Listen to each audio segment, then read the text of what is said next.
മുനമ്പം വിഷയത്തിൽ ഇടത് സർക്കാരിന്റെ ഇടപെടലാണ് ഭൂമി ഏറ്റെടുക്കാൻ ഇടയാക്കിയതെന്ന് വഖഫ് ബോർഡ് മുൻ ചെയർമാൻ പാണക്കാട് റഷീദ് അലി ശിഹാബ് തങ്ങൾ പറഞ്ഞു. നിസാർ കമ്മീഷൻ റിപ്പോർട്ട് പരിഗണിച്ചാണ് ഭൂമി ഏറ്റെടുക്കൽ നടപടികൾ ആരംഭിച്ചത്. കമ്മീഷനെ നിയോഗിച്ചത് VS അച്യുതാനന്ദൻ സർക്കാരാണെന്നും പാണക്കാട് റഷീദ് അലി ശിഹാബ് തങ്ങൾ പറഞ്ഞു. ഇടത് സർക്കാരിന്റെ ഇരട്ടത്താപ്പ് വ്യക്തമാക്കുന്നതായിരുന്നു മുൻ വഖഫ് ബോർഡ് ചെയർമാന്റെ വാക്കുകൾ. VS അച്യുതാനന്ദൻ സർക്കാരിന്റെ കാലത്താണ് നിസാർ കമ്മീഷനെ നിയോഗിച്ചത്. 2008 കാലഘട്ടത്തിലാണ് ഈ നിസാർ കമ്മീഷനെ ഗവൺമെന്റ് അച്യുതാനന്ദൻ സർക്കാർ നിയമിക്കുന്നത്. അച്യുതാനന്ദൻ സർക്കാർ നിയമിച്ച് നിസാർ കമ്മീഷന്റെ നിർദ്ദേശപ്രകാരം 9 അതിൻ്റെ കമ്മീഷൻ റിപ്പോർട്ട് വന്നു. അത് ഗവൺമെന്റിന് സബ്മിറ്റ് ചെയ്തു. അങ്ങനെ 10 ഗവൺമെന്റിന്റെ തീരുമാനം വന്നു. തിരിച്ചു പിടിക്കാനുള്ള ആ സ്വത്ത് തിരിച്ചു പിടിക്കണമെന്നുള്ള ഓർഡർ വന്നു.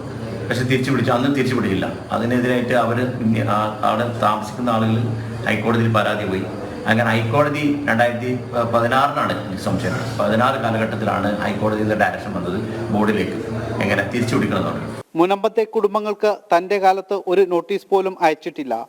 CPM നേതാവ് TK ഹംസ ചെയർമാൻ ആയപ്പോഴായിരുന്നു കുടുംബങ്ങൾക്ക് നോട്ടീസ് അയച്ചത്. പക്ഷേ നോട്ടീസ് ഒരു പാർട്ടിക്കും അവിടെ വെക്കേറ്റ് ചെയ്യണമെന്നുള്ള നോട്ടീസോ തിരിച്ചു പിടിക്കാനുള്ള നോട്ടീസോ ഇഷ്യൂ ചെയ്തിട്ടില്ല.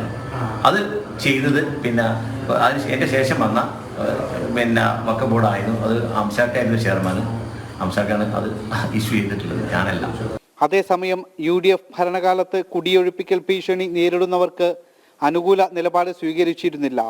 പാണക്കാട് റഷീദ് അലി ശിഹാബ് തങ്ങൾ വഖഫ് ബോർഡ് ചെയർമാനായപ്പോൾ LDF സർക്കാർ സ്വീകരിച്ച നടപടികളുമായി മുന്നോട്ട് പോവുകയായിരുന്നു. ജനം, മലപ്പുറം.